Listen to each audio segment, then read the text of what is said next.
Bienvenue dans le débat. Vous le savez, les vacances scolaires riment souvent avec plaisir. On a du temps, on a le temps pour se divertir, pour découvrir plein de choses. Mais il faut le dire aussi, ce temps de repos peut se révéler destructeur si l'on n'y prend garde. On peut se laisser aller à des vices. Comment éviter de tomber dans ces pièges-là? Comment éviter que les vacances scolaires ne tournent au drame? On en parle avec les vacances scolaires tournent au drame, pardon. On en parle avec mes différents débatteurs du jour. Coach Justine Oviera, bonjour. Madame Rachida, bien maman, bonjour. Amis téléspectateurs, bonjour. Le plateau, bonjour. Alors, juste en face de vous, nous avons Monsieur Urbain Maouillon, bonjour. Oui, bonjour Madame Vous êtes Rachida. président de l'association Jeunesse Regard et Action. Action. C'est bien, Merci voilà. d'être sur ce plateau. Un quatrième invité, François Rondeton. Vous êtes enseignant des sciences mathématiques et je précise également promoteur du collège Les Sauveurs. Alors, c'est donc les acteurs, nous avons avec nous aussi les acteurs du milieu scolaire, on va dire. Et je commence par vous. Pourquoi les vacances scolaires sont des périodes à risque? Bonjour Madame Rachida, Bonjour. chers téléspectateurs, bonjour. Période à risque. Vous voyez un peu que c'est un moment où les enfants sont livrés à eux-mêmes. D'accord. Voilà. Oui, allez-y. De façon générale, c'est l'oisiveté. C'est l'oisiveté qui amène de ces risques. Ils n'arrivent plus à se contrôler, ils n'ont pas quoi faire. Et puis, vous comprenez, quand ils ne sont pas contrôlés, quand on n'arrive pas à les contenir, bon, c'est la débauche qui s'ensuit. Voilà, donc de façon ramassée, c'est ce que je peux déjà dire D'accord. pour entrer dans le débat. Urbain Maouillon, Oui, pendant les vacances, les vacances scolaires précisément, il faut contrôler les enfants pour éviter que cette période, qui devrait être une période de relaxation, ne tourne au drame.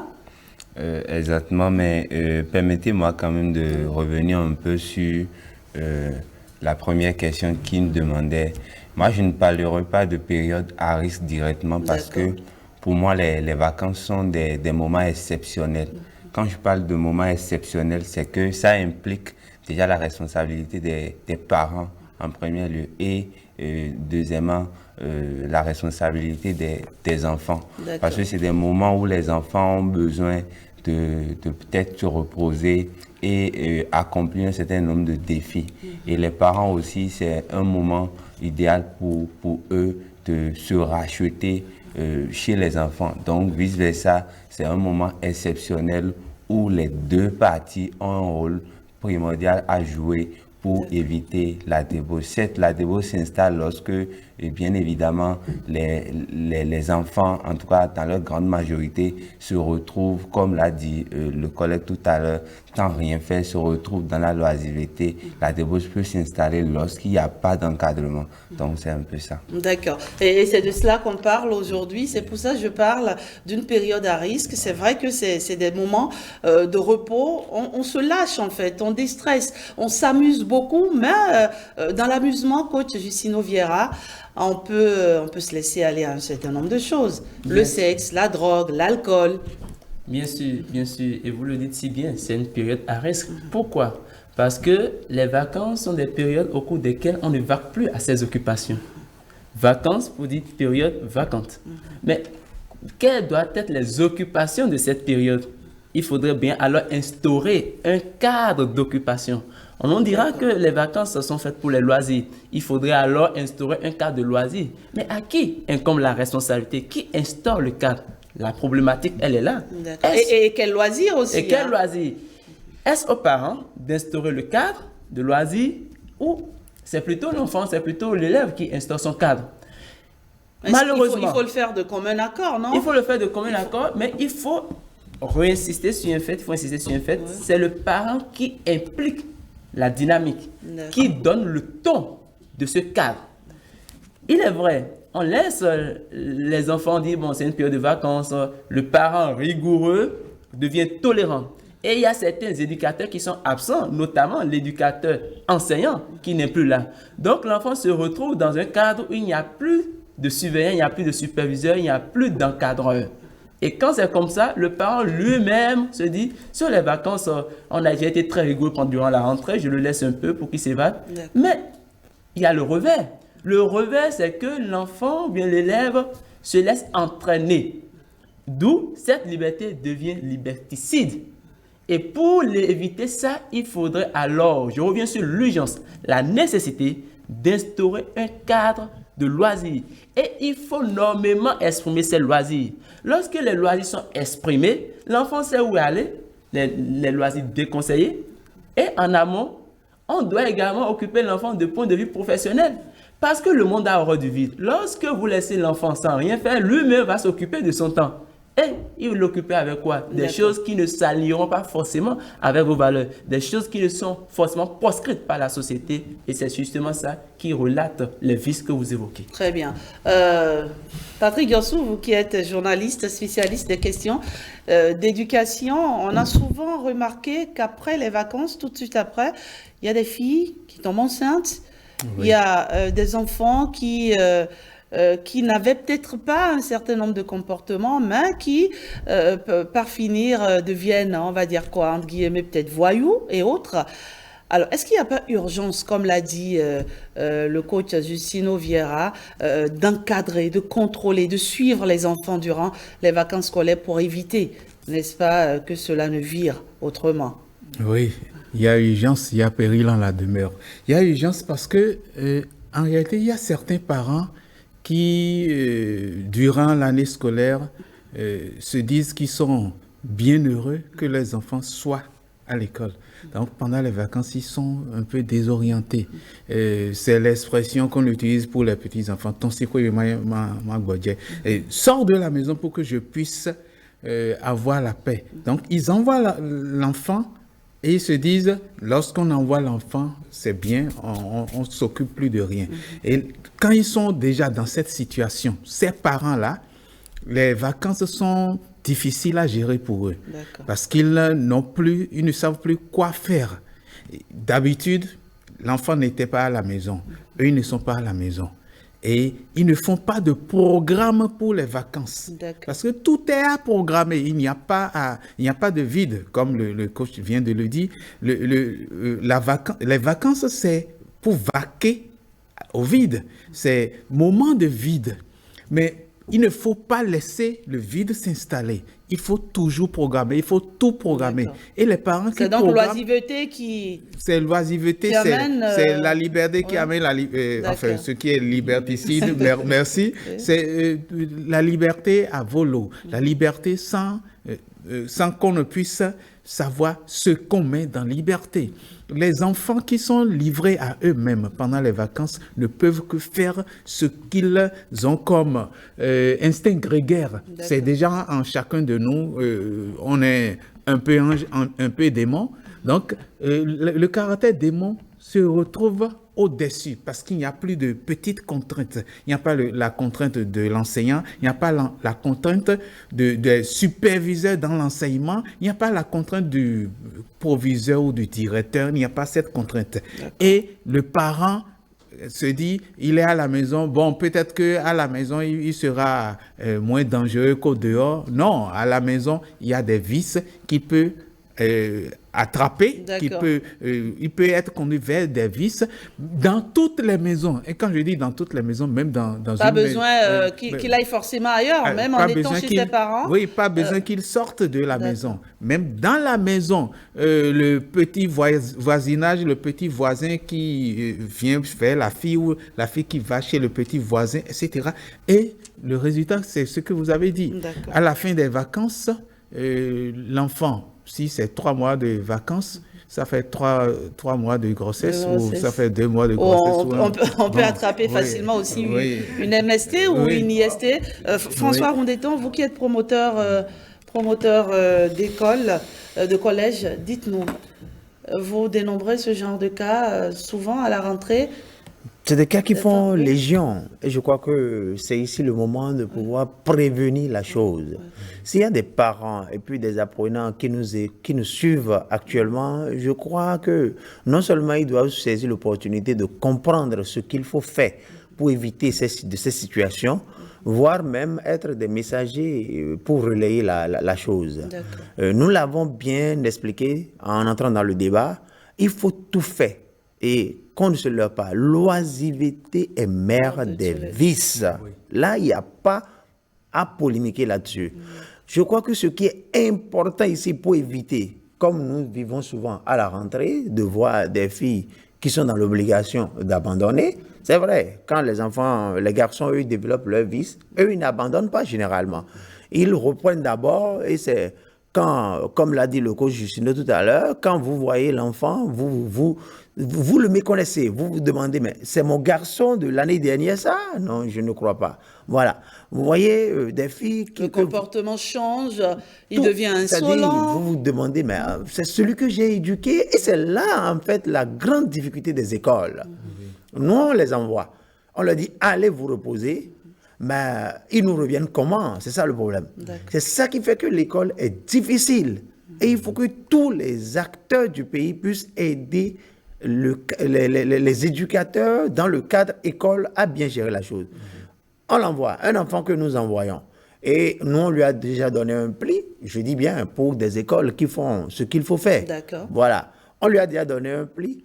Alors, normalement, si les choses devraient être faciles pour nous, au retour, on devrait voir l'enfant en bonnes conditions, voire même être cet enfant-là à qui on a déjà donné un bon pli, être un modèle pour montrer le bon chemin à ces enfants qui vont venir d'ailleurs. Mais malheureusement, comme l'a dit M. Patrick, M. Jossou, mais les parents, ils n'ont pas un programme là, ils laissent les enfants à eux-mêmes. Et on laisse le garçon jouer au ballon dans le quartier, non, traîner avec... Il y a même un phénomène dangereux qui s'observe maintenant, qu'il a oublié de citer. Mais c'est ce qui se passe même à l'intérieur. À l'intérieur. Je ne parle même pas du voisinage, non, à l'intérieur.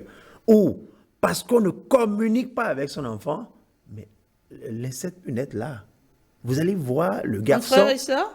Ah, mais je vous parle de quelque chose que nous maîtrisons, que nous vivons à l'école. Et on essaie tous les jours de jouer sur le mental des enfants pour les amener en remplacement des parents à comprendre que ça là, c'est l'extrême. Donc quand on a des garçons et des filles à la maison, il faut contrôler aussi tout ça. Madame Rachida, je vous avertis et je ne parle pas pour parler. Je sais de quoi je parle. Nous vivons ça. Aujourd'hui, nous, on a la chance d'avoir, comme le coach Vieira, des gens qui nous accompagnent dans le coaching. Et avec eux, on a la facilité d'entendre beaucoup de choses. Parce que les enfants, ils n'aiment pas nous dire certaines vérités. Ils ne se dévoilent pas. Ils n'aiment pas du tout. Mais quand on utilise de ces personnes-là, bon, c'est facile de leur arracher des mots, et puis on essaie de gérer. Ce qu'on fait aujourd'hui, il faut vraiment que les parents puissent prendre leurs responsabilités. Ce que nous disons, c'est tellement important que notre société est en danger. D'accord. Alors, c'est quoi? Nous sommes en période de vacances scolaires. Que doivent faire les parents pour que leurs enfants ne tombent dans ce piège? Coach Justino Vieira. Première chose, chaque ménage, chaque parent doit établir un planning de vacances pour son enfant. Un planning écrit. Et non en partant, lorsqu'il est dans son véhicule, ou c'est lorsqu'il est sur sa moto qu'il appelle l'enfant. Dans la journée, pour me faire telle chose, hein, je ne veux pas te voir, il ne faut pas allumer la télé. Non, ça c'est un ordre qui est donné de façon vulgaire, souffre d'exécution ferme. D'où il faut un planning écrit. D'accord. Première chose, mais de quoi sera fait ce planning? Il y a 3 choses majeures. Première chose, les loisirs. Quoi qu'on dise, les enfants doivent s'amuser. On n'arrache pas ça, c'est normal. Mais deuxième chose, le repos, d'accord, puisqu'il ne faut pas être devant la télé de 8h à midi. Ça abrutit l'enfant. Ce n'est pas une qualité. Je suis désolé pour les parents qui pensent que mon enfant, mais il a la qualité de rester devant la télé. Ce n'est pas une qualité. Mais troisième chose, il faut des tâches, des petites tâches. Il faut professionnaliser l'enfant. Les périodes de vacances sont des périodes d'immersion, sont des périodes d'ouverture vers autres métiers, vers autres disciplines, vers autres professions. Et c'est pour ça, j'aimerais faire une virgule pour féliciter Madame Antoinette Dadjo. Une dame brave, qui fait un travail formidable dans la cité historique d'Abomey. Pendant ses vacances, elle a ouvert un centre d'informatique. Elle appelle les enfants, notamment les jeunes filles.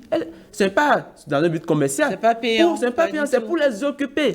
Et on doit avoir de ces modèles. C'est lorsqu'on s'investit du sens de service de façon profonde, lorsqu'on s'investit du sens patriotique, chaque citoyen, au-delà des parents, doit se dire, je défends, je protège, j'éduque l'avenir, j'éduque la jeunesse. Parce que éduquer, c'est S du sérieux qui veut dire guider, conduire, motiver, et ça, c'est de la responsabilité de chaque personne. Donc, il faut occuper sainement les enfants, on est bien d'accord. Mais quand votre enfant, par exemple, il y a des enfants qui vous disent, maman, tu sais, c'est les vacances, je suis à la maison, je m'ennuie beaucoup, tu me donnes la permission d'aller visiter tel camarade, est-ce que je peux aller jouer au quartier, est-ce que je peux aller à la bibliothèque, par exemple? Qu'est-ce qu'il faut faire avec ce genre d'enfant? Par exemple, quand vous voulez envoyer votre enfant à la bibliothèque, est-ce qu'il faut le suivre? Par exemple, quand votre garçon vous dit « Maman, je vais chez mon camarade de quartier », est-ce qu'il faut suivre l'enfant? Qu'est-ce qu'on fait? Parce que finalement, le vice peut le rattraper partout. Urbain Marouillon. Merci beaucoup pour cette question. Moi, je pense que n'est pas parent qui veut, mais qui peut. Aujourd'hui, nous sommes en train de constater que la responsabilité des parents est de plus en plus mise en jeu parce que beaucoup de parents, en tout cas, fuient leur responsabilité d'éducateur. Parce que on dirait même que les parents ont démissionné. Mais dans ce cas d'espèce, dans cette période de vacances, les parents doivent développer ce que j'appelle souvent l'écoute active. Dans ce cas d'espèce-là, parce que lorsque votre enfant vous dit « je veux visiter telle personne » ou « j'ai envie d'aller à tel endroit », systématiquement, il n'est pas question de dire non, mais de chercher à savoir quel est l'intérêt que mon enfant trouve à aller là-bas. Je ne vous coupe pas la parole. Il y a un gamin, par exemple, qui a demandé l'autorisation à ses parents qui lui ont dit « ok, vas-y », mais on l'a retrouvé en ville. Oui, mais... De Calavi à Cotonou, il a pris un taxi, il est venu en ville. Comment on contrôle ça, franchement? Vous savez, tout part de l'observation. D'accord. Quand je parle de l'observation, il ne suffit pas juste de regarder son enfant et de se dire que, oui, voilà, mon garçon est sage, mon garçon est tel. Il faudrait, c'est pour ça que je disais, il faut que les parents puissent développer, surtout dans les périodes de vacances, l'écoute active. Écoutez leur enfant, observez bien leur enfant. Qu'est-ce que mon enfant était il y a de cela 6 mois? Aujourd'hui, dans cette période de vacances, à quoi mon enfant est en train de ressembler? Et de ces deux préoccupations, le parent peut définir, lorsque mon enfant dit aujourd'hui, je vais visiter tel camarade, quelle connaissance le parent a de là où il va, et de ce qu'il va faire là-bas. Et je crois que c'est la comparaison de tous ces trucs qui peut maintenant définir si le parent va dire oui ou non. Mais la plus grande préoccupation n'est pas de dire... On sait que les enfants nous dribblent souvent. Voilà, n'est pas de dire systématiquement non à son enfant parce que nous, les enfants, en tout cas, on a tendance, c'est ce qu'on nous empêche de faire qu'on fait. Donc, ce qui est mieux, c'est d'abord de faire confiance à l'enfant. Lorsque l'enfant sent déjà que son papa ou sa maman, en tout cas les parents, les deux, font confiance, l'enfant se comporte mieux. Mais lorsqu'on sent que voilà, papa ou maman ne me fait pas confiance, on a tendance à se révolter. Parce que lorsqu'on est docile aujourd'hui, demain et après-demain, bon, on a tendance à dire voilà, tout le temps c'est moi, je suis bloqué ici, on ne me donne pas la liberté de faire ce que je veux faire, alors que je vois mes amis. Étouffé. Voilà, on se sent étouffé. Donc du coup, il y a cet état d'esprit-là qui j'aime naturellement en tout être humain. Donc je crois que c'est là où les parents ont leur responsabilité. Développer l'écoute active, parler à l'enfant. Parler à l'enfant, observer l'enfant, discuter, créer des débats avec l'enfant. Parce que moi, je le dis, lorsque vous voyez un enfant debout, tout le processus de socialisation de l'enfant incombe aux parents.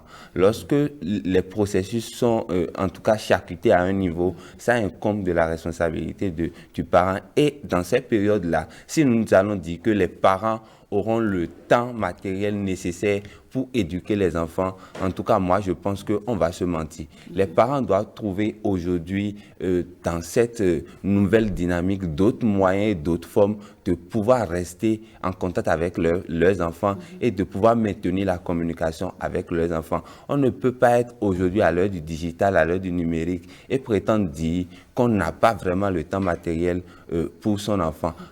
je prends votre exemple. Depuis des heures, vous êtes à la télé, vous animez. Donc, du coup, si vous ne trouvez pas d'autres formules idéales pour rester en contact avec votre enfant, quelqu'un dira quelque part que vous n'avez jamais le temps pour vos enfants. Donc, du coup, c'est là où je dis que nous avons l'obligation, en tant que jeunes, en tant qu'informés, maintenant d'aller informer les parents qu'il y a encore d'autres possibilités de rester on peut faire des appels vidéo. Voilà, on peut faire les choses autrement. On voit si l'enfant est vraiment sur le site. Sur le site. On peut faire les trucs autrement aujourd'hui et c'est là où les parents doivent normalement écouter leurs enfants parce que les enfants ont les solutions adaptées à leur réalité. Et les parents ne doivent pas continuer à adapter, eux, les solutions de leur époque à leurs enfants. Et je crois que c'est là où la guerre intergénérationnelle s'installe et qui fait que les enfants sont par moments révoltés envers leurs parents. Il faut comprendre que l'enfant vit son époque en réalité. Voilà. Et il faut adapter les réalités de son époque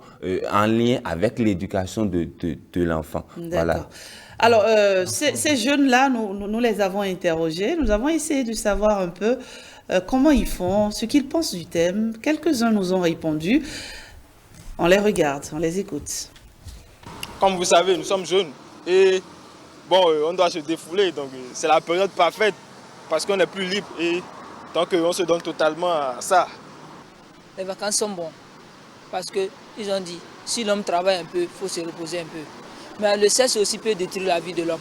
Lorsque tu es assis et que tu ne fais rien, des idées bizarres viennent dans ta tête. Surtout la pluie, qui donne, qui pousse, qui donne l'envie. Parce que tu es à la maison, toi seul, et la pluie vient, un peu de frayeur seulement, on se dit, bon, on va... Et aussi, surtout quand on est saoulé. Des fois, il y a des jeunes filles qui invitent leurs gars à la maison et qui font tout ce qu'elles veulent avec le gars. C'est la liberté. En fait, pour moi, je suis un témoin, moi, je suis un célibataire. Donc, pour moi, je suis concentré sur le sport. En tout cas, moi, à faire le sexe là, moi, je suis trop enjaillé de ça, hein. Voilà, donc, et oui, ainsi va la vie. On peut pas lui reprocher d'avoir été honnête. Vous l'avez entendu, ce jeune, lui, c'est un adepte du sexe. D'aucuns peuvent être adeptes de l'alcool ou de bien d'autres choses. Oui, de football, d'autres choses. Alors, François, où est-on? Comment on fait de façon concrète, puisque nous entamons là les dernières minutes de ce débat, on va donner des solutions concrètes aux parents qui nous regardent.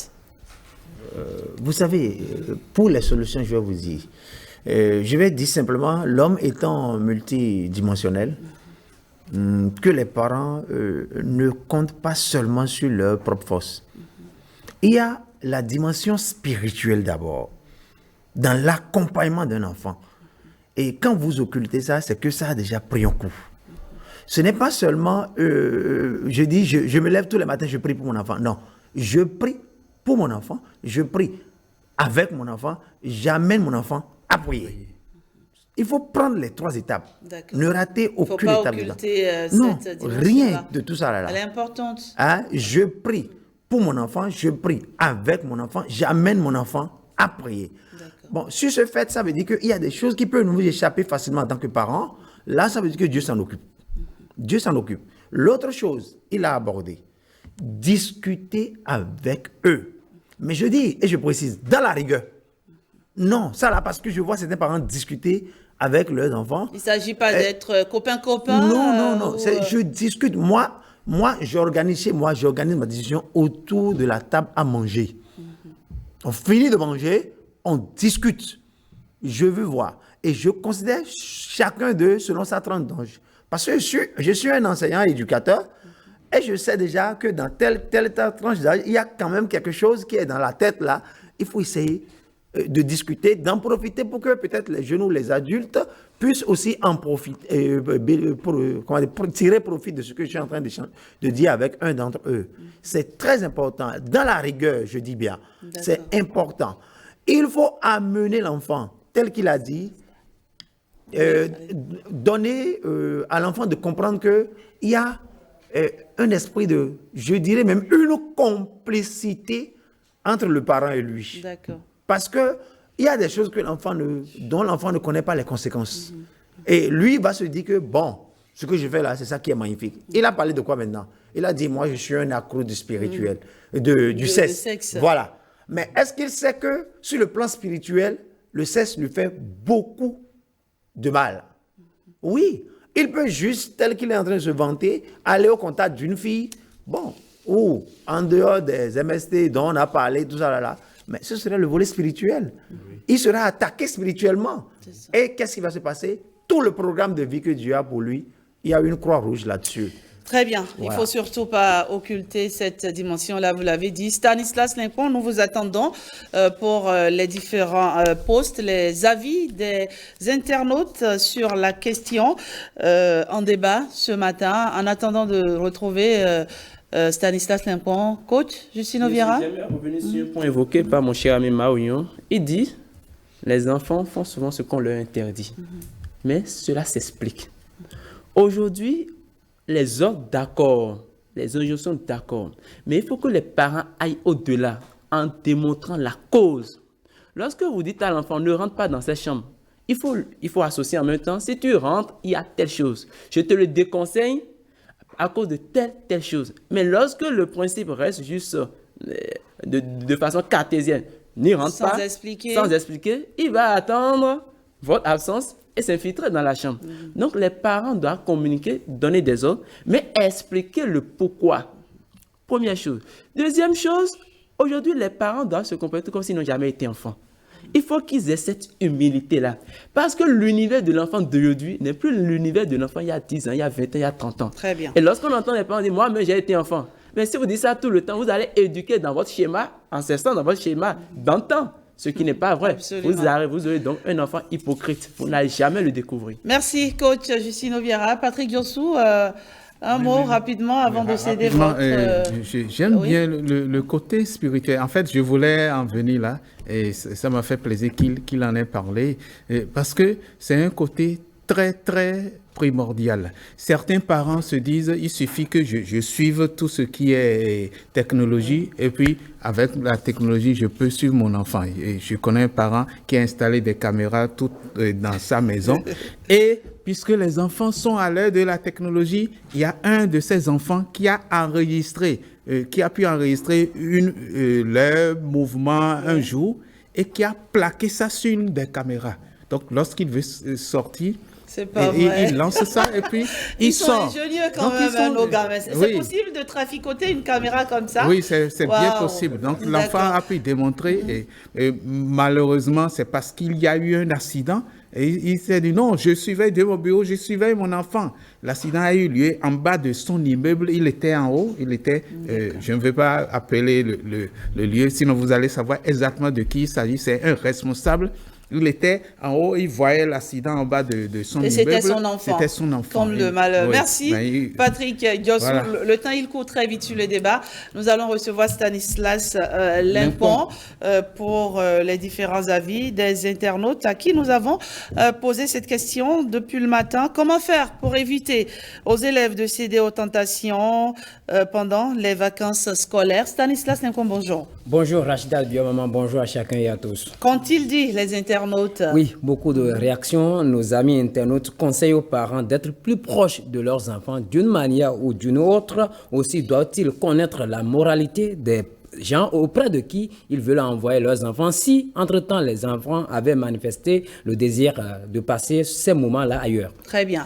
On relaie quelques posts? Oui, on y va rapidement avec la première réaction qui nous vient de Oscar Loco qui affirme « Nos enfants devraient profiter des vacances scolaires pour découvrir nos patrimoines culturels et surtout beaucoup lire pour améliorer leur niveau de langue. » Selon Abraham Aizan, la dépravation, elle existe et est ancrée déjà dans les mœurs. La vraie question serait de comment la réduire. Pour moi, c'est la vraie problématique.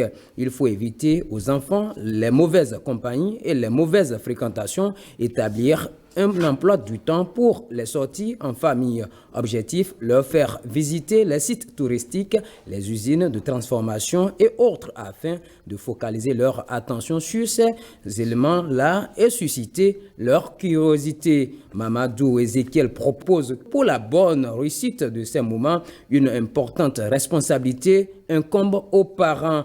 Pour éviter la dépravation, les parents doivent, quelles que soient leurs occupations, accorder du temps à leurs enfants en ces moments en discutant beaucoup avec eux. Les parents artisans peuvent, si possible, aller à l'atelier avec leurs enfants, mais pas pour les fatiguer. Inviter les enfants à faire des fois la lecture pour ne pas désapprendre, contrôler leurs sorties et leur fréquentation pour éviter la mauvaise compagnie.